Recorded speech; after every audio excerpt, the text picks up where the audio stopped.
안녕하십니까. 억울한 사법 피해자들과 함께하는 한국무죄네트워크의 이춘발입니다. 검찰개혁 2019년 지금이 찬스다. 문 대통령이 강조한 말입니다. 개혁이 잘 돼야 억울한 사법 피해자 줄어들 겁니다. 70년대 정을병 작가가 쓴 소설 육조지 현상 여전합니다. 검찰 불러조지고 판사 미뤄조진다는 지적. 이 이면에는 갑질의 판검사, 돈과 지연, 학연으로 연계된 권력, 즉 이권 카르텔이 더욱 진화돼서 작동하고 있다고 봅니다. 억울한 사건의 주인공들이 넘쳐나는 이유입니다. 민사의 형사화, 즉 민형사 사건 잘 구분이 안 될 정도로 이루어지는 우리의 사법 현실. 깊이 들여다보면 모든 게 돈 권력과 전관 등이 연계되어 있다는 사실을 알게 됩니다. 공정과 거리가 먼 검찰 늘 문제입니다. 이 시간에는 5천만 원짜리 가공회사 만든 실력자에게 무려 3천억 원대의 회사를 강탈당하고 온갖 고초를 겪고 있는 억울한 사연의 주인공, 타이거 월드 레저 스포츠시설이죠. 여기에 윤종호 대표가 자리를 함께 했습니다. 사건을 한번 훑어보겠습니다. 먼 길 오셨습니다. 네, 제가 타이거 월드라고 했는데 간략하게 회사 소개를 한번 해주시죠. 타이거 월드는 2006년부터 부천 상동에서 스포츠 레저 시설을 운영하고 있다가 2009년에 웅진 프레이도시에게 강탈당한 회사입니다. 그럼 그 강탈을 한 그 사람 엄청난 실력자입니다. 그 누굽니까 그분이? 웅진 그룹의 윤석금 회장님이십니다. 그럼 웅진 프레이도시라면 그건 웅진 코일하고 정수기 제가 네, 같은 계열 회사. 아 같은 회사입니다. 예. 근데 이분이 MB 정권에 엄청 잘 나간 사람 아닙니까? 상상도 못할 만큼 잘 나가신 분입니다. 잘해요. 근데 이 회사 지금도 아직도 운영 중에 있습니다. 웅진 프레이도. 근데 제가 이 오신다고 그래서 이 좀 들춰보니까 네네. 이분은 지금 현재 저 주식 가진 게 거의 없고 아들들로 전부 다가 있는 것 같던데 어떻습니까? 2012년도에 예. 법정관리 신청을 하시면서 예. 이제 그때 사실상 부도가 나서 법원으로부터 2조 원 정도 웅진그룹 전체가 탕감을 받았고요. 그 과정에서 주식이 다 소각되셨습니다. 탕감받았다. 네, 탕감받으셨습니다. 근데 얼마 전에 보니까 5년 9개월 만에 다시 재개해가지고 뭐 오뚜기처럼 인생주로 대단한 모처럼 이렇게 기사가 나오던데 그건 어떻게 됩니까? 어떻게? 자세한 사연을 제가 구체적으로는 알 수는 없으나 예. 워낙 실력이 좋으신 분이니까 그 사이에 마술을 피우신 것 같습니다. 그럼 누군가가 이걸 많이 도와주지 않았으면 이렇게 일이 잘 해결이 됐을까요? 상식적으로는 불가능하다고 생각합니다. 그럼 금융권에서 누군가가 많이 도와서 금융협조를 받았기 때문에 이런 소위 보면은 법정관리를 끝나고 다시 한번 또 재개했다. 다시 또 매각을 하는 그런 현상을 제가 최근에 봤는데 이건 어떻게 됩니까 그럼? 일단 기본적으로 금융권의 하나은행에서 저희 사건에서도 그랬지만 하나은행에서 전략적으로 밀어주셨다라고 알고 있습니다. 실제로 이제 극동건설 인수를 할 때 예를 들어보면 2007년도에 극동건설을 웅진이 인수하는데 시가 2,400억짜리 회사를 6,500억에 인수하셨습니다. 그런데 그 인수대금 전액, 인수대금이 6,500억인데 6,900억을 하나은행에서 자금 지원을 해줬습니다. 상식적으로는 설명이 안 되죠. 이분은 어떤 회사를 인수하실 때 자기 돈 없이도 금융기관에서 자금을 100% 이상을 지원해 주기 때문에 항상 회사를 인수하는 데는 돈 없이 하시고 있다는 것을 보고 놀랐습니다.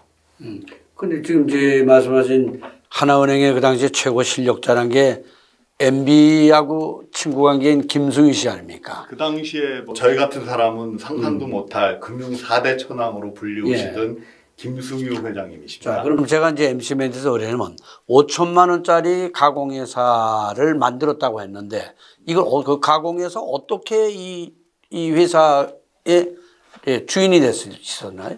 하나은행에서 저희 사업장을 처음에 3,045억으로 평가하고 선순위 대출로 1,300억을 해줬었습니다. 예. 그런데 대출한 지 이제 1년 반 만에 전액 상환을 하지 못했다. 예. 이자 연체를 단 한 번도 한 사실이 없었는데 무조건 상환해라 하고 공매를 강제로 진행을 시켰고요.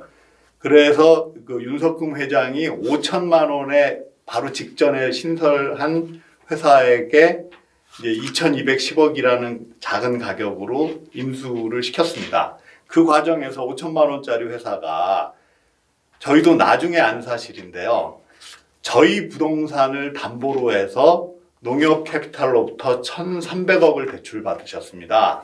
근데 황당한 거는 부동산 담보 대출인데 저희 등기부등본을 지금도 확인해 보면 그 당시에 농협 캐피탈은 담보권 설정도 하지 않고 형식적으로 담보대출이라고 하면서 1,300억이라는 어마어마한 자금을 대출을 집행했습니다. 그런 일반인들이 상상도 할 수 없는 금융특혜 속에서 5천만 원짜리 회사가 3천억짜리 회사를 그냥 자기 돈 한 푼도 없이 인수하게 된 것입니다. 근데 이거는 특혜 차원을 넘어서 이게 범법행위인데 근데 이것이 금감원이나 이쪽에 체크가 안 됐습니까? 어떻게 된 겁니까, 이게? 어떤 범죄 사실에 대해서 신고를 하려 그러면 예. 굉장히 조심스럽습니다. 예. 구체적인 증거나 명확한 물증 없이 조사를 신고를 하면 오히려 고발자가 명예훼손이나 어떤 다른 불이익을 받기 때문에 저희가 몇 년 동안에 걸쳐서 자료를 수집하게 됐습니다. 그래서 이제 그 어느 정도 확신을 갖게 된 상태에서 가장 처음에 금융감독원에 신고를 했습니다. 2014년도부터 예. 금융감독원을 신고한 이유는 금융기관이 직접적으로 연루된 사건이기 때문에 금융기관을 감독하는 금융감독원을 통해서 조사가 이루어져야지 상식이라고 생각을 해서 금융감독원에 2015년 2월까지 무려 3차례 신고를 했습니다. 예. 그런데 황당한 일이 벌어졌습니다. 저희는 이제 일반 국민으로서 당연히 금감원에서 금감원의 일을 할 줄 알았는데 금감원 담당자들이 아무런 조사를 하지를 않더라고요.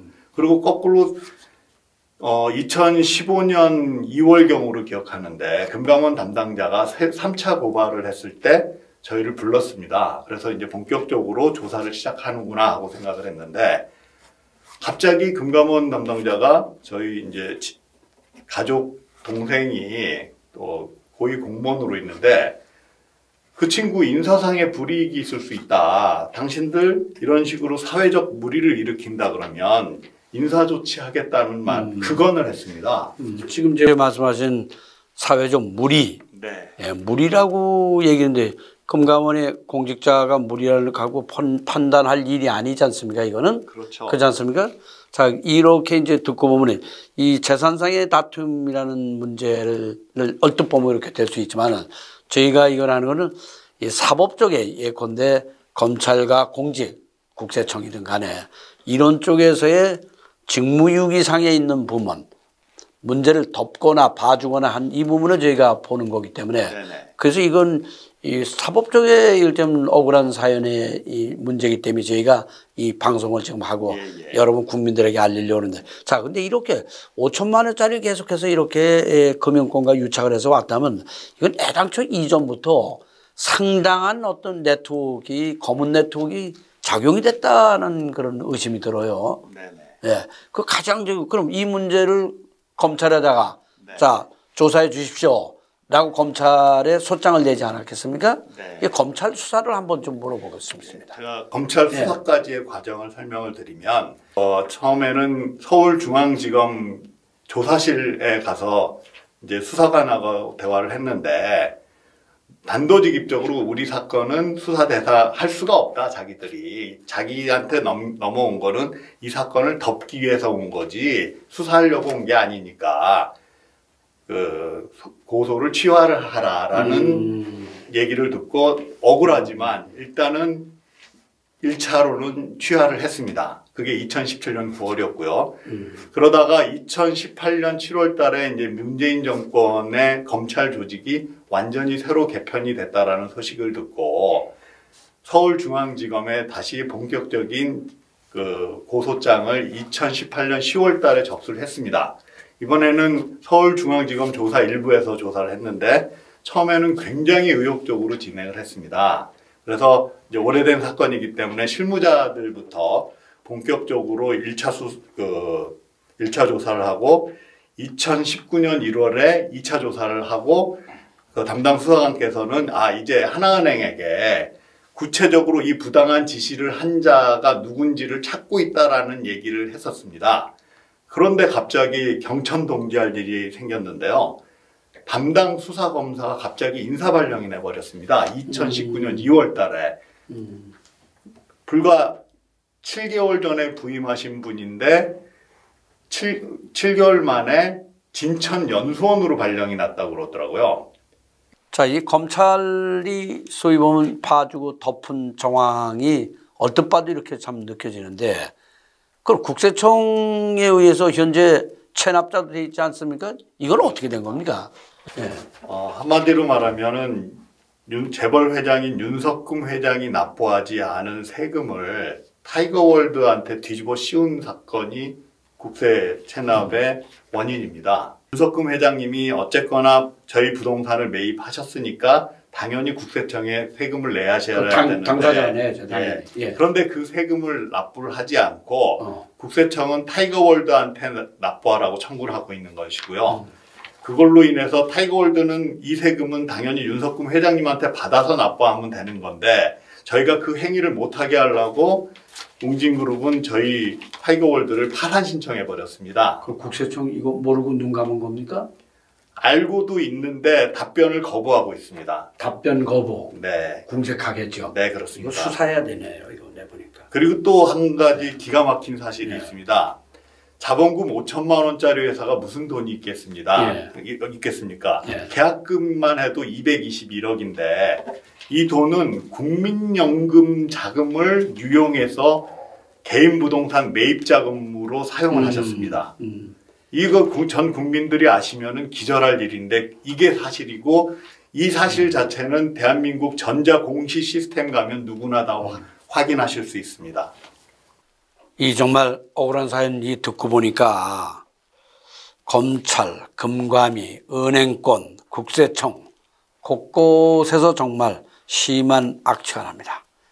수년째 계속되어 온 이 종합불법 세트 이 사건에 아마 탈취제는 개혁에 나서겠다고 공언한 윤 총장의 검찰 의지가 있어야만이 해결될 것이 아닌가라는 생각을 했습니다. MB의 금융참모 김승유, 윤석금의 기막힌 검은 커넥션이 이 억울한 주인공을 만들었다는 이런 의심이 아주 지켜갑니다. 억울한 분들 근데 어디 이분들 뿐이겠습니까? 사업 다툼 법정으로 이어지고 백없으면은 멀쩡한 재산 뺏기고 파산 몰락하는 자산가들 많습니다. 이 또한 공정치 못한 법운용 바로 전관 법조의 문제를 빼놓고는 말할 수 없는 사안입니다.